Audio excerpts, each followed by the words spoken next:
thing is, until you can erase 3 Februaries, shut up. Bang! Quality over quantity. LeBron has beaten some of the best competition in NBA history. He's the GOAT emoji. I will not cuss. I will not cuss. I will not swear. I will not swear. Where sports is the base, life and fun are the results. This is the Brian Snow Show.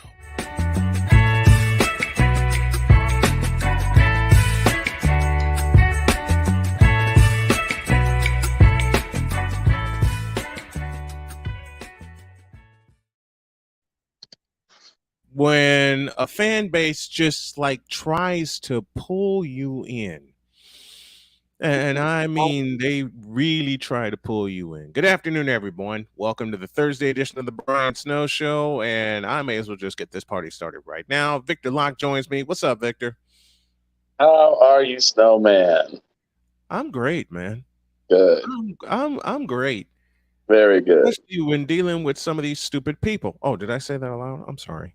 Which ones? We have a lot of stupid people around this world. Just remember what George Carlin said. Just know that a lot of people are stupid, and then realize that half of them are stupider than that. Yes. Are stupider than that. There's no lie to be found with that statement. There's absolutely no lie to be found with that statement. Welcome to those in the Fanatics feedback zone. I appreciate you guys. I'm doing all kinds of stuff to get ready for the CFL season, which kicks off tonight. But I told Victor this has been a random musings with Victor kind of week. I see. I'm enjoying myself though. And plus, you're a brilliant radio partner to have on, so I figured the hell with it. I may as well continue it. It is my honor, sir. It is my honor to have been in some way, shape, or form working with you for the past 20 years has been a joy. Can you believe it's been that long? 23 years? No. Can you believe that? I can't either.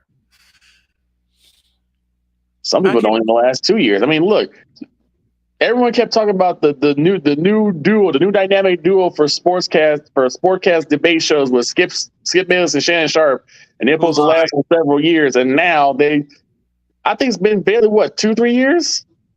Well, actually, no, about 4, and already Shannon trying to leave. Well, I may as well admit something aloud here. I didn't watch that much. I didn't. I saw clips.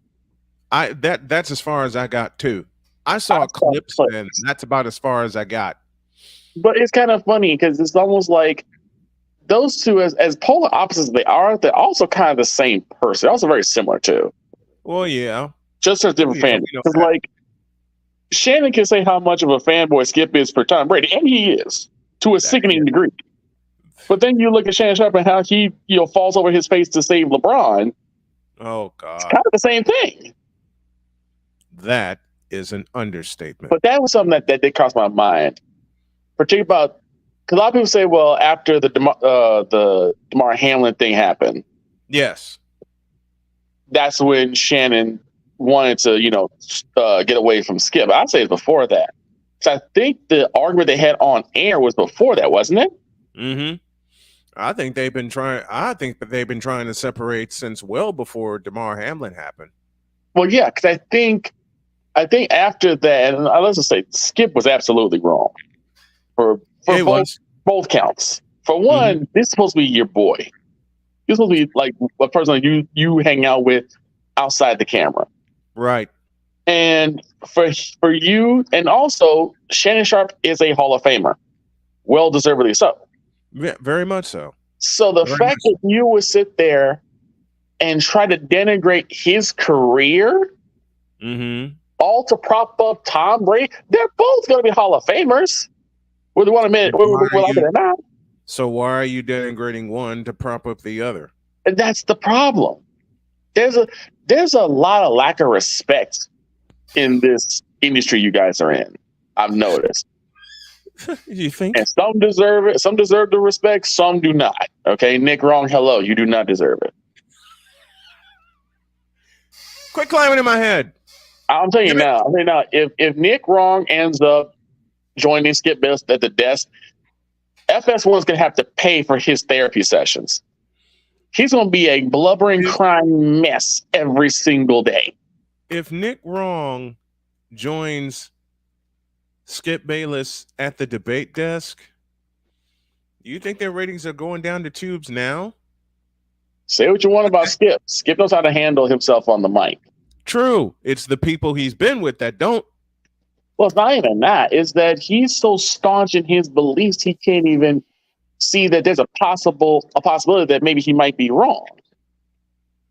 I mean, after the Damar Hamlin thing is where this really came about, where he decided to ask about what we're going to do with the rest of these games. Like right now, that's not the point. No, it's not the point. It's the point. The point was a fellow is fighting for his life. Exactly.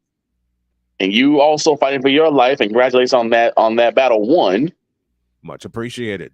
You know, there's no way you approach that from a sports oriented situation. Now, a lot of people said that, you know, he should have taken the tweet down. Maybe it's an unpopular opinion. I disagree because it's already up there. People already seen it. You can't suck it back like a piece of spaghetti. As Jim Cornette would say, you can't put the toothpaste back in the tube. Nope. It's already out now. You can't put the toothpaste back in the tube, and you can't suck it back like a piece of spaghetti. So what he should have done, whether it's on the next show or through Twitter, say, I made an insensitive tweet. I meant it in a much different place than what it sounded like. Yep. It was the wrong time, the wrong context. It was wrong all the way around.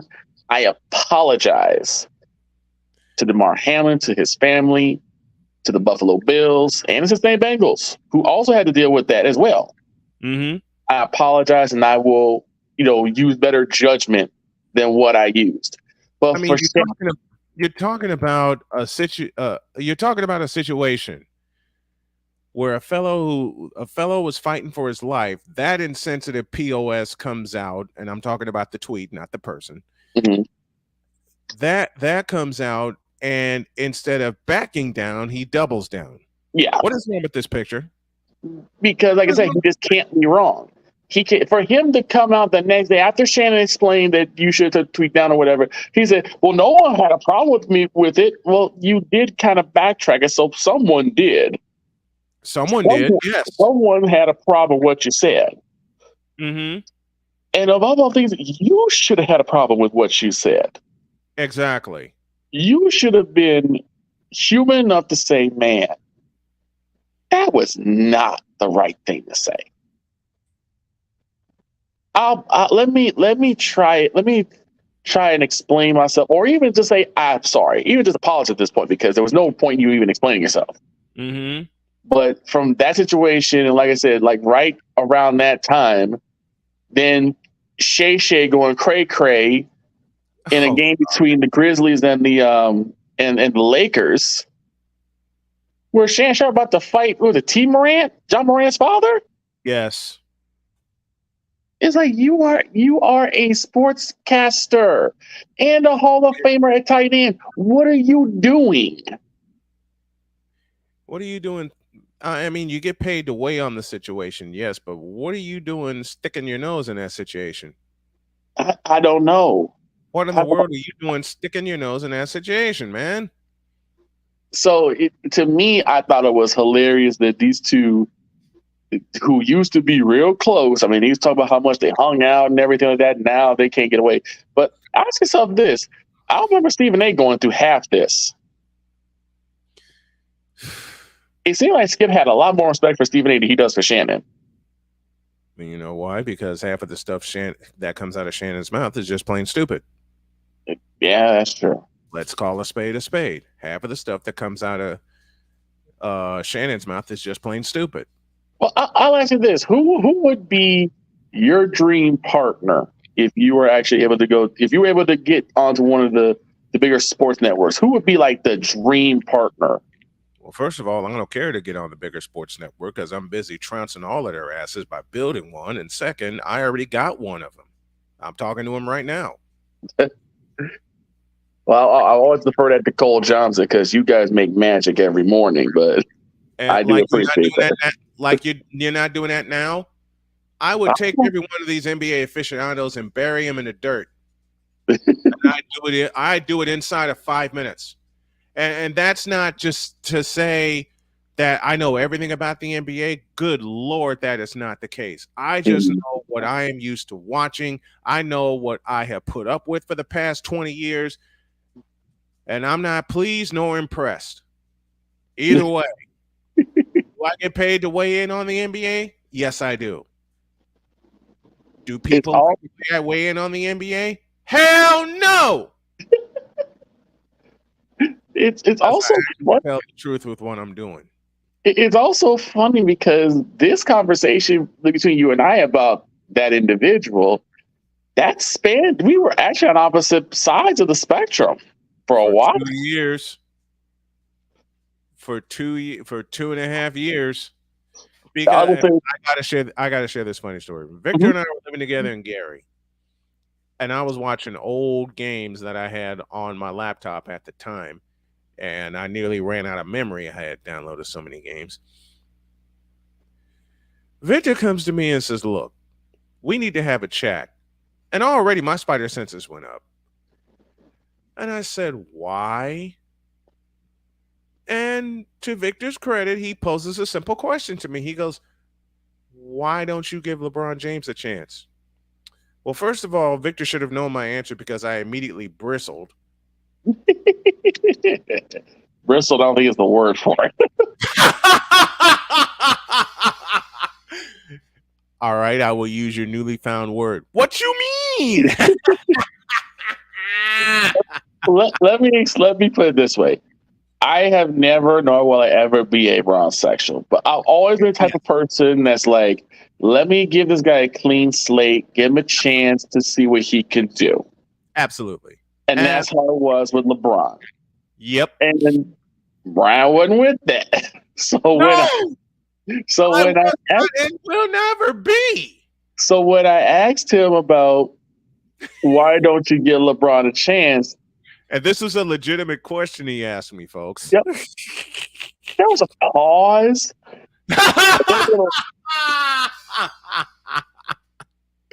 And then a little glare. And then just said, LeBron James. And I was like, why though? He don't deserve to wear the number 23. That's where it started. I do understand that. For me, that's where it started. Because if your last name isn't Ewing or Pippen, you should wear 33. But there's a lot of people who wore 33. And made it great. And so this became a daily conversation about he might be good, he sucks. He said, just watch the older games and you'll figure it out. Right. Trust me. Right. I did. I said that exact statement. I said the word diplomatic, and Brian deemed that a 4-letter word for a while. For like 4 years. But let me clarify. When it came to him. Yes. When it came to, all right, I'll say it plainly. When it came to this fool. Yes. It was a 4-letter word. But then I got it. And I'll tell you what happened. Was hanging out with my dad, and we love watching NBA. Yes. We were watching the Atlanta Hawks take on the Cleveland Cavaliers. I want to say it was like about a minute and a half in the game, in the fourth quarter. Left in overtime. And LeBron is walking off the court. And I sat there like, where is he going? Didn't shake hands, just walked off the court. It's one thing if you are that much of a competitor that you're not happy you lost. It's another thing when you quit in the middle of the game. And I don't care if it's football, baseball, basketball, hockey, badminton, right, curling. Right. You do not leave until the final sound is made. Mm-hmm. So you don't leave a baseball game till the final out's recorded. You don't leave the court until the final horn is sound. You don't leave the football field till the final gun has been fired. Yes. That moment left such a sour taste in my mouth. And then I started watching the older games. And you never saw that. You didn't see Dr. J or Moses Malone walk off when there was still like 30 seconds left in the game. Right. Joe Montana and Troy Lane, they stayed till the final gun was sounded. Win, lose, or draw. They stayed. Right. They stayed. They stayed. So I got done with my work. I drove home. And I just looked at Brian, and Brian was watching the 1992 NBA Finals. Bulls and Blazers. Yep. And I said, Snowman, I think I get it. And he turned like... I sat straight up and I went, what?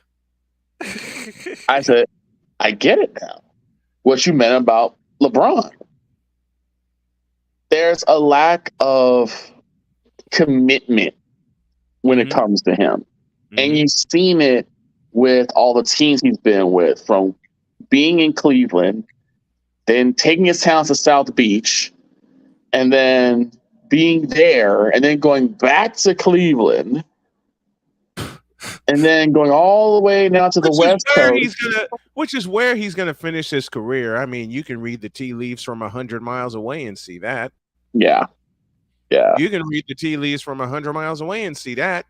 And the other thing that really chapped me about LeBron was the fact that he knew he was not staying in Cleveland after the 2009-2010 season. We knew that. And he held that team hostage. Yes. Aaron Rodgers, hello. And he went everywhere. Oh, I went here, I went there. He came to Chicago. I'm like, no, you need to leave. You need to leave Chicago. No. You know what? We were working at Ho Chunk one afternoon, and I just kept hearing the question from an incessant fan. And I mean this metaphorically only, but I wanted to clothesline him. When he kept saying, "Where's LeBron going?" Finally, I just got mad. I didn't get angry. I didn't get ticked off. I just got mad. And I walked up to this guy, and he just kept spitting at me. "Where's LeBron going?" Give me my button here. I finally went up to him, and I said, "I dare you to ask your question one more time." He said, "Well, it's a legitimate question." "No, it's not." And he goes, "But where is LeBron going?" I said, "Frankly, as a basketball fan, I don't give two shits where LeBron goes. He needs to take his out of the league and stay out." Never heard from him again. Well, of course not. He wasn't happy with me for the remainder of the weekend. No one was. And I said that aloud. Very, very loud. Because once LeBron came in from high school, I think that's what really started, because this is one of the first few guys who went from high school to the league. Mm-hmm. And people were like, first one, I believe, since Kobe did it. Yeah.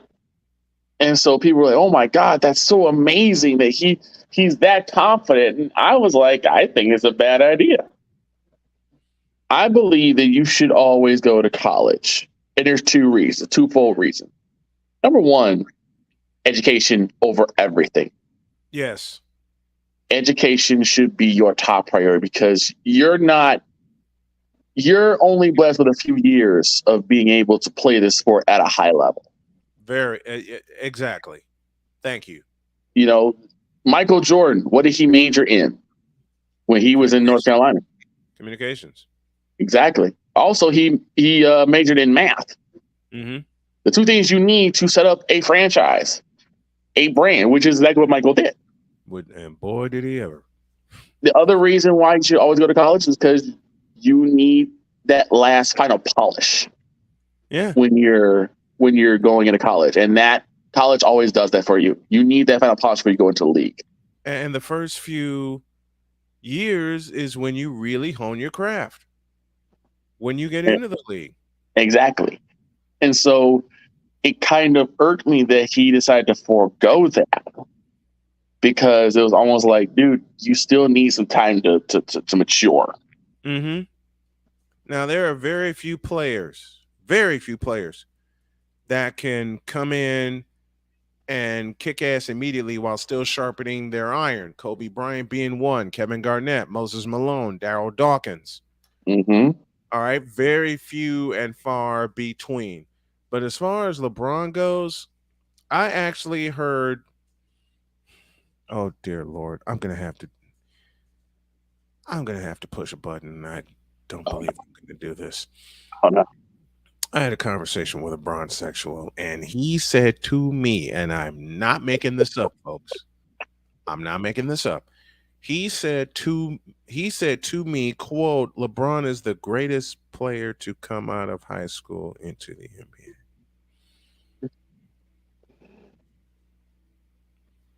And I say again from the peanut gallery, what you mean? I wanted to metaphorically give this guy a Tiger uppercut. I don't think I would blame you.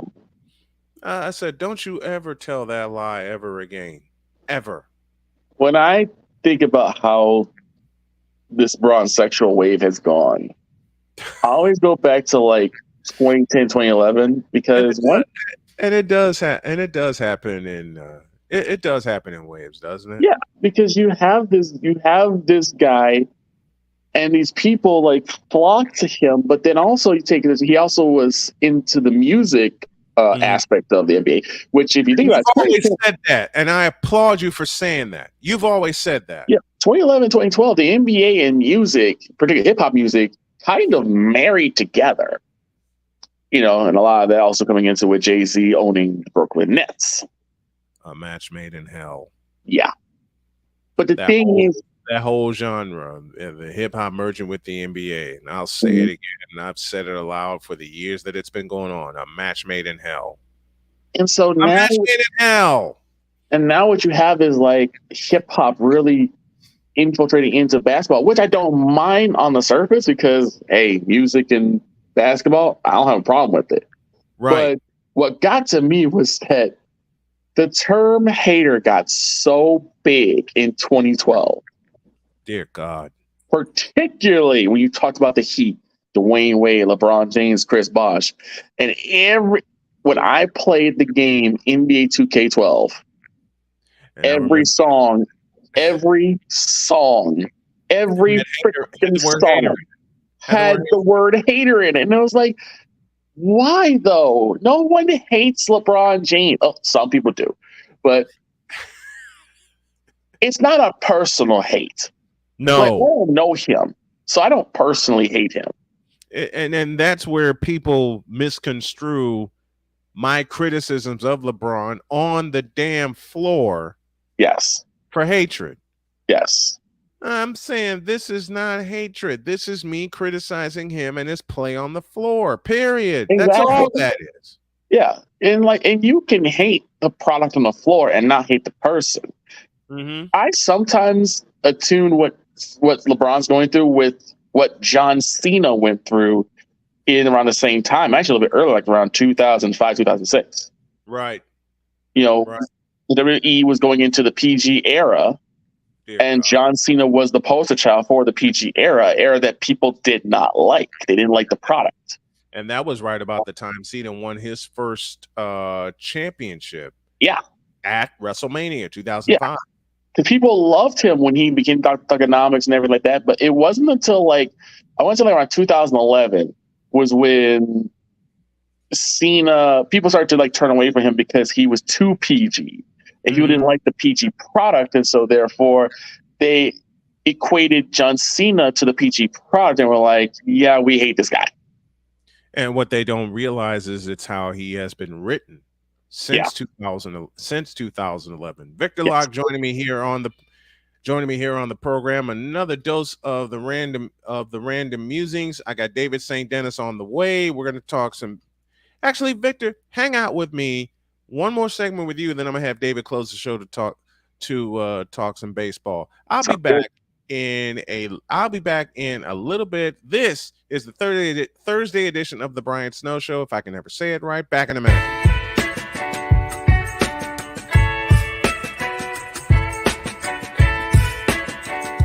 The thing is, until you can erase 3 Februaries, shut up. Where sports is the base, life and fun are the results. This is the Brian Snow Show.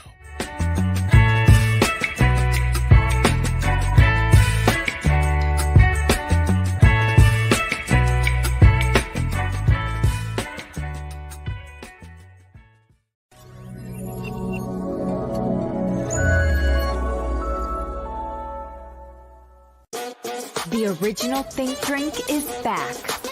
Level up with proven ingredients formulated to crush your competition.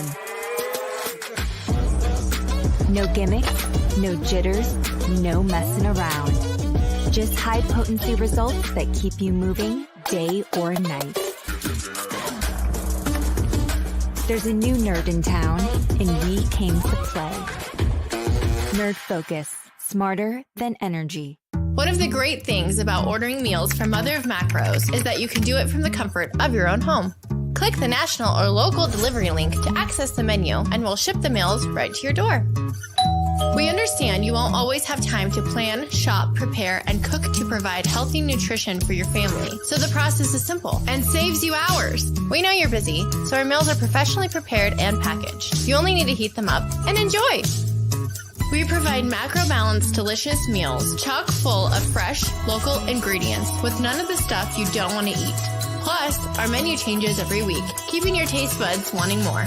We take care of your meals so you can worry about everything else on your list. Mother of Macros.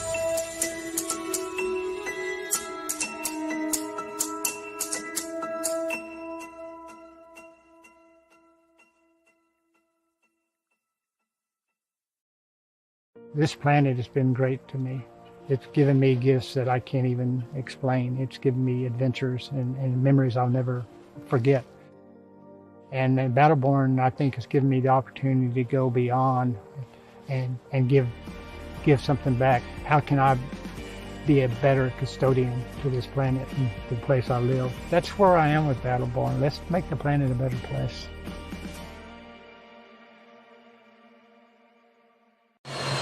Sure. We all know ghosts exist. I'm getting a really dark energy.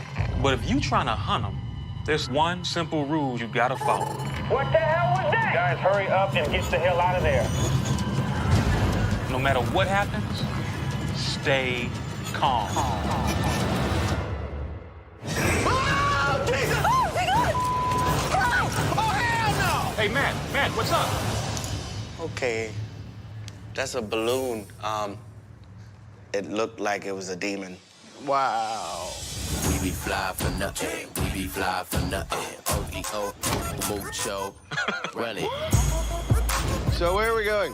A haunted pinata shop. What? An old Korean brothel. Oh, Lord. A funeral home in Compton? Yeah. You don't like us, do you?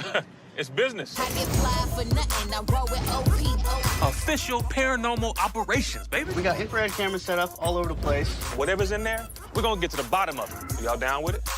What the is this? I have robot strapped to my abdomen. What the hell is going on? Are you with us right Gentlemen, you okay? Guys, we got action. I feel like something's in here. Don't nobody want you with us. Man, they got some going down in there. It could be a succubus. Suck you, huh? It's an energy that feeds upon you in a sexual way. Like, Not with the teeth like that? oh, yeah. We be fly for nothing. All right, investigation's over. This bitch is haunted as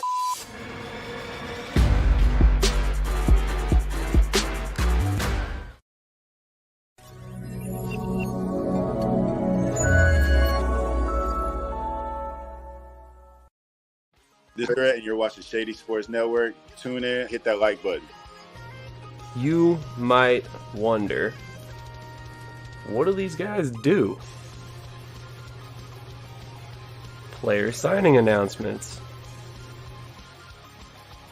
I never in a million years thought you would actually come on to break this news. So without further ado, go ahead and tell everybody what happened today.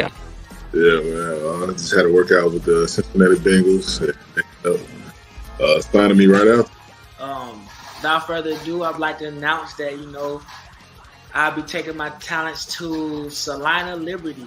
This just in. The Major League of Football is reportedly collapsing, unable to pay hotel room bills, with players being kicked out of their rooms and hotel managers asking them to leave voluntarily without issue.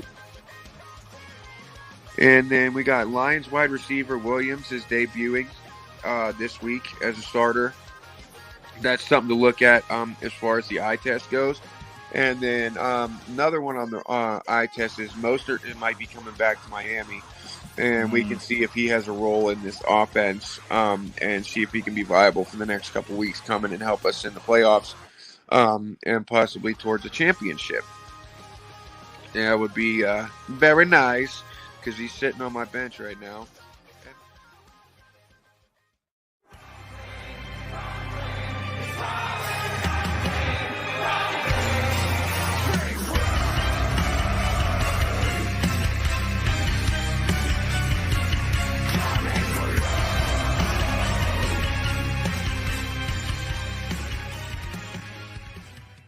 Where sports is the base, life and fun are the results.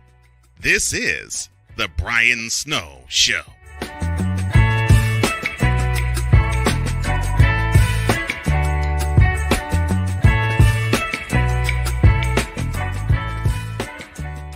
Welcome back to the second part of the Brian Snow Show. Victor Locke joins me, and on the Invader Coffee Hotline, David St. Dennis, a.k.a. David 3000, joins. How are you, my friend? Hey. Doing well. Finally got to talk after a long time.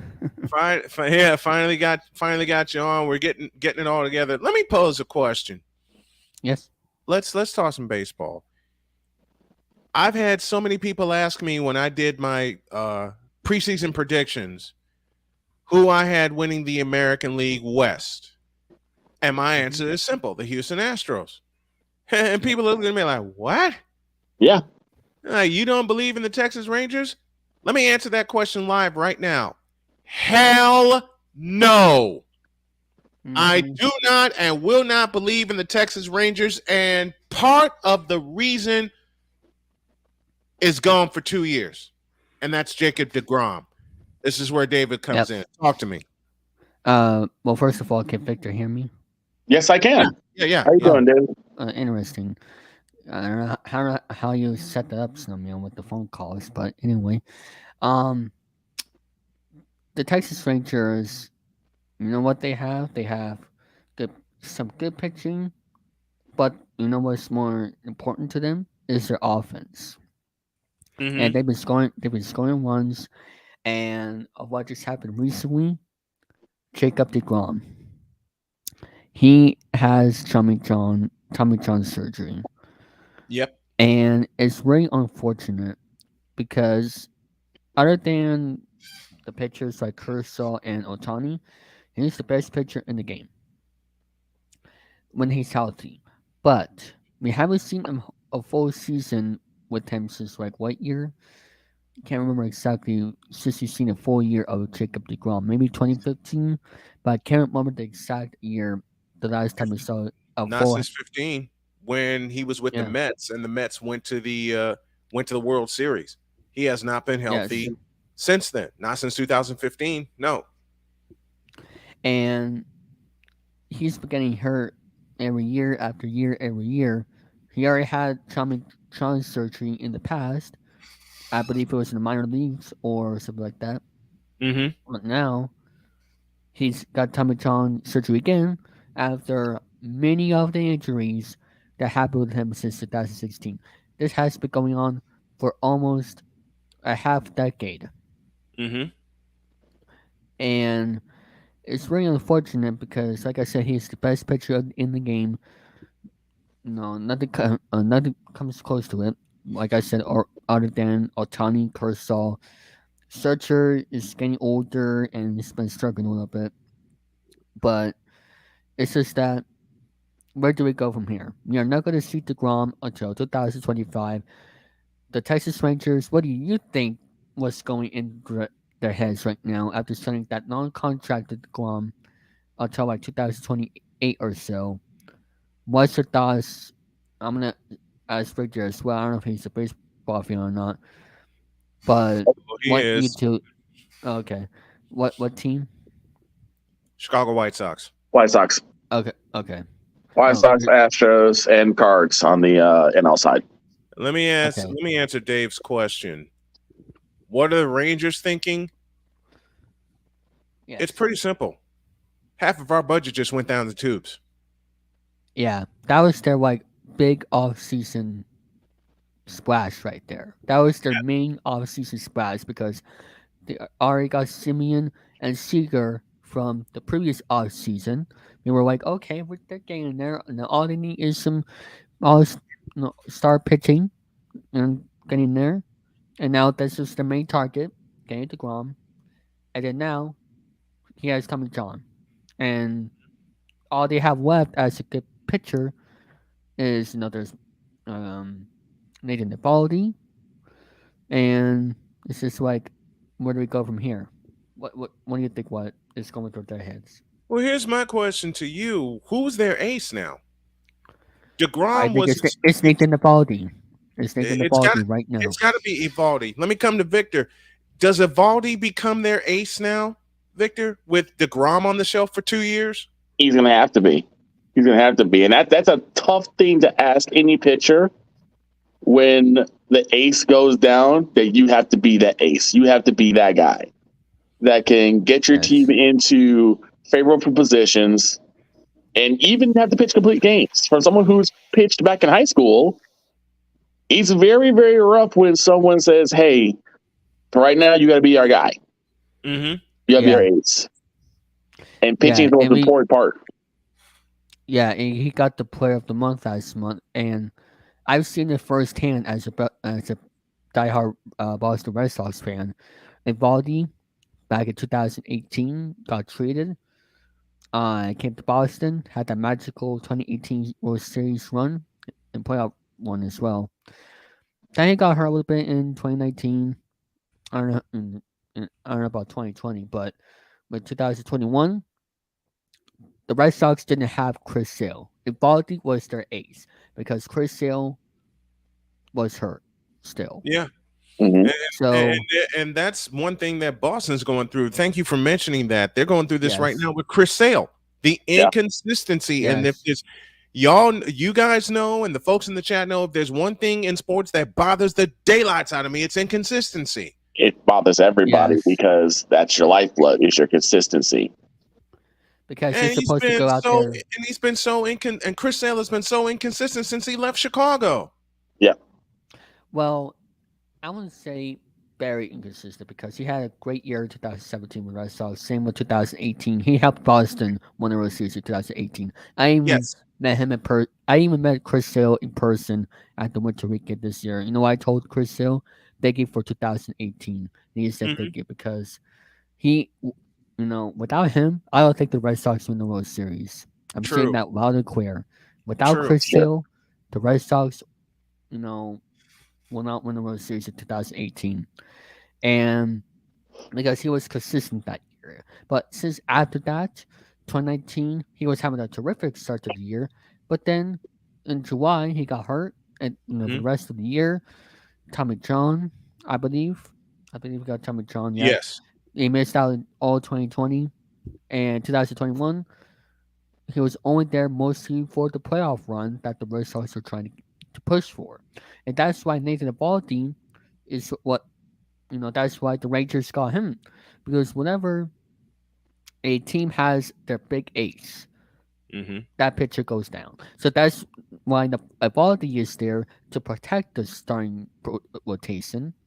So that way they can at least have a chance to do something and build around that rotation when your big ace goes down, and so you won't mess up the bullpen.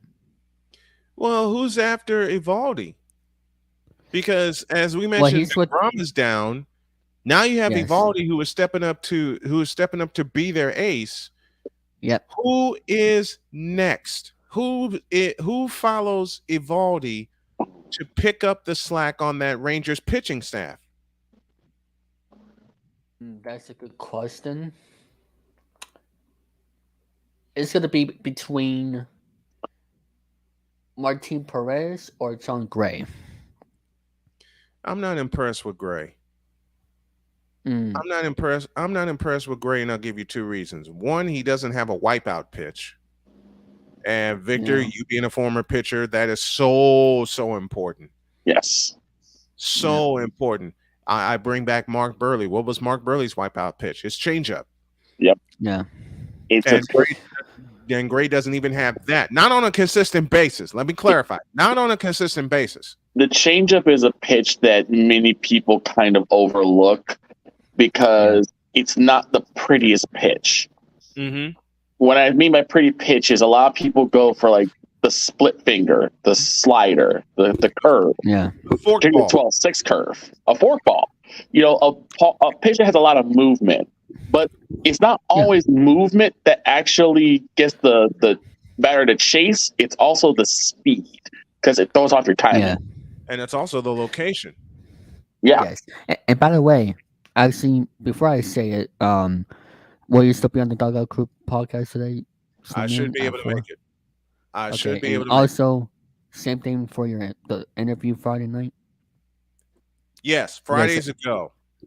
Friday is so- definitely a go. Should be able to go this afternoon. If something comes up, I'll make sure I yell. Yeah, and as for Friday, before I get to what I was gonna say, just let me know like at least 2 hours in advance if you're sure going to be there, so I have time to promote. So I won't. Got it. Yeah. But back to what I was saying, you wonder why the Mets got Max Scherzer because of DeGrom's past history, and now it was the final year of his contract. As for DeGrom, and look what happened. The Rangers made a big mistake because they made a tremendous mistake in signing DeGrom. Tremendous mistake. Yeah, because they know their past injury history with DeGrom, and every time DeGrom comes to spring training, you know what he says? I feel 100%. Yeah. Brah. Wow, exactly. And karma gets to get him again and again and again. He's always continues to get him. It got after 2018. It got Chris Sale. Yes, it did. Yeah, and it's very unfortunate for Chris Sale because he was just getting back to being himself, vintage Chris Sale of like announcers like to call him, and unfortunately, Chris Sale hasn't been healthy, and I have folks tell me it's time to get rid of Chris Sale. He gets injured all the time. Well, here's the thing, though. I can see where it's coming from, but what about maybe sometime in the near future, see what his contract looks like? Because I believe this is the final year of Chris Sale's contract. Yes. With the Red Sox. So we just got to see what Chris Sale wants to do. Does he want to keep going as the starting pitcher? Because you've seen the starting pitchers like Nick Pivetta go to the bullpen. Do we want Chris Sale to be back in the bullpen like his old days? Which I don't see that happen anytime soon because that's their guy. That's their ace. So, and I don't know why so many pitchers this year are getting hurt. Now, Alec Manoah, with the Blue Jays, he didn't get hurt. It's just that he's bad. Okay, right. I'm just about that with the Blue Jays. Got sent down to the weight level, but I don't know why so many pitchers are getting hurt this year. Is it pitch part clock? of that be you read my mind? Could part of that be because of the pitch clock? Do you think? Let me start with Victor. Victor, do you think why we're seeing the uptick in pitchers' injuries this year, major ones, Jacob deGrom, can that be because of the pitch clock? It could be because the limited of time, that time limit is going to throw your mechanics off when you pitch. Every pitcher has their own natural way of getting into position, coming set, the wind up, the pit, when the release, all of that is in their mechanics. So and at one point they had enough time to actually do all of it in one fluid motion. So now with the addition of the pitch clock, what you would originally have enough time for to figure out what you want to do, come set, and then deliver, you're doing it in a more condensed amount of time. And when you are in condensed amount of time, and you've known this, when you have to make some quick adjustment, it could cause massive problems. And that's why I disagree with the pitchers have to look at the batter at the 8-second mark, and that how the first spring training game of the league for spring training. I'm not talking about those college ones. Right. First spring training game, it was the Red Sox Braves. I will always remember this. A pitch violation end of the game. Like, come on. I saw that. The Red Sox Braves. Like, come on. Like, that is not how the pitch clock should be. Well, at least from my understanding, is 15 seconds with nobody on, 20 seconds with one is on. Just throw, wait until, if it's clock's down to 0, that's a pitch violation. Agreed. That's what I thought it was in the minor leagues. But no. For some reason, that the umpires just wants attention. That's all they want. That's why they decided to put the 8-second on there, so that way they can have some conflict. But the thing is, I disagree with that because it's supposed to be 15 seconds with nobody on, with 20 seconds with runners on, and that should be it. Done and deal. You don't have to look at the batter with 8 seconds to go. I don't know why they decided to do that. If someone can help me, why you think they did that? I wish I had an answer to that. I really Because do. it doesn't make any sense. I really, really wish I had an answer to that. I wish I had an answer to why they instituted the pitch clock in the first place. Because why? Because go on, Victor. Well, I was going to say as a joke, the old George Carlin adage, they wanted baseball to speed up. Baseball needs a little speeding up. But the thing is that people not really worried about how long a game takes. As long as the game is good, they'll stay. Exactly. As long as it's a great game, as long as it's a pitcher's duel, then people are sticking around no matter how long it is. Hell, Victor and I have called pitcher's duel that lasts as long as 15 innings. Yep. And I mean, I personally love the pitch clock because, when I went to a Red Sox Rays game on Monday, no problem, ended by 7 because I'm sick and tired of watching Red Sox Rays games that go on for 4 hours every single time on the news. Right. But the thing is, though, people just want the games to not go too long, and that's what Major League Baseball heard from the fans, and that's why they added the pitch clock. But however, I do like this though. I like the no shift rule. Why? Because it gives left-handed batters, not really specifically the right-handed ones, because you don't really have the advantage, but the left-handed batters have more in the opportunity to get that base hit, get that run. Get that second, because with the shift, the Williams shift, as originally was called, that didn't work out because they just kept getting hitting to the, and plus even third basemen were on the right side on the field. Ridiculous. Okay. Right. So I do agree with the no shift rule 100%.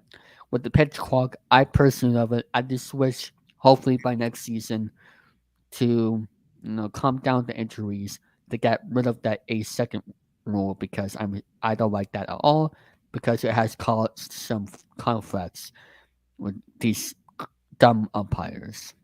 That's got to and also injuries. That's gonna have to come from the teams.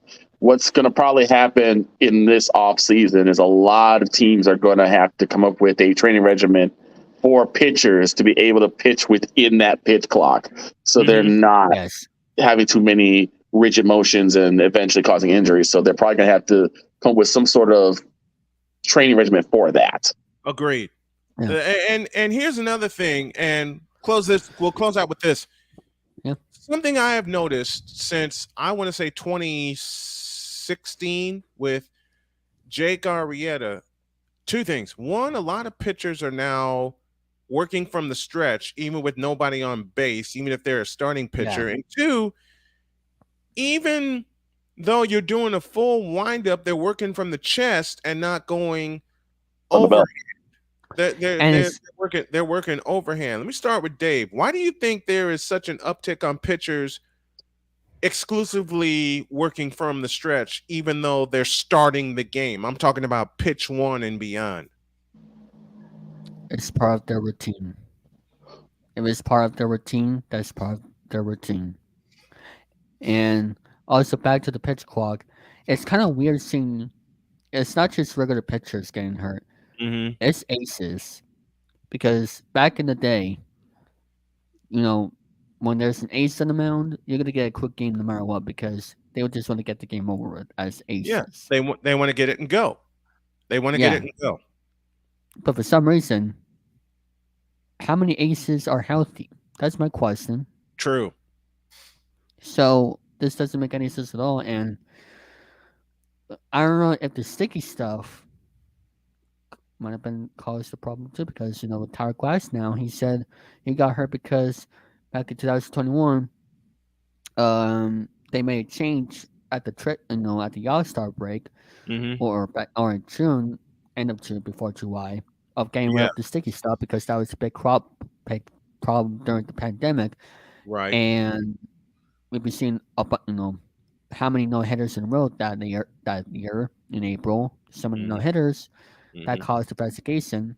You don't know what Trevor Bauer and all that stuff. But with Tyler Glasnow, he said he got hurt because of the sticky stuff.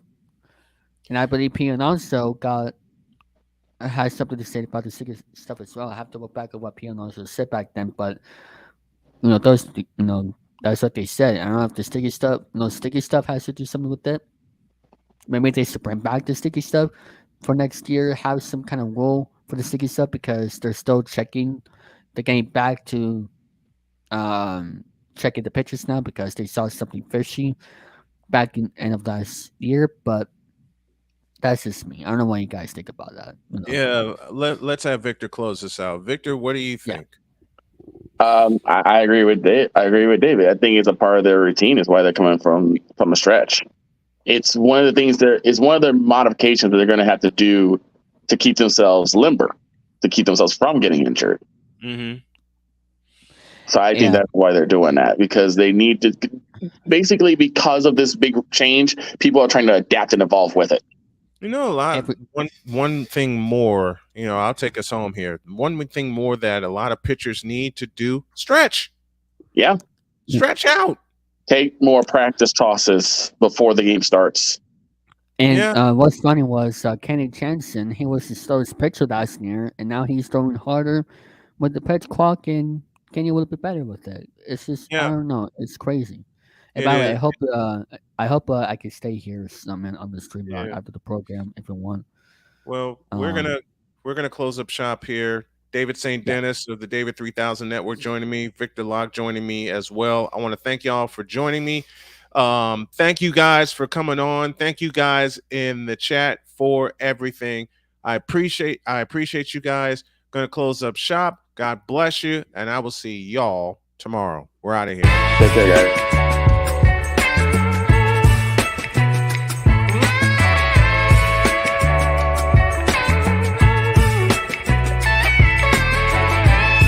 Thank you for tuning into The Brian Snow Show, where sports is the base, life and fun are the results.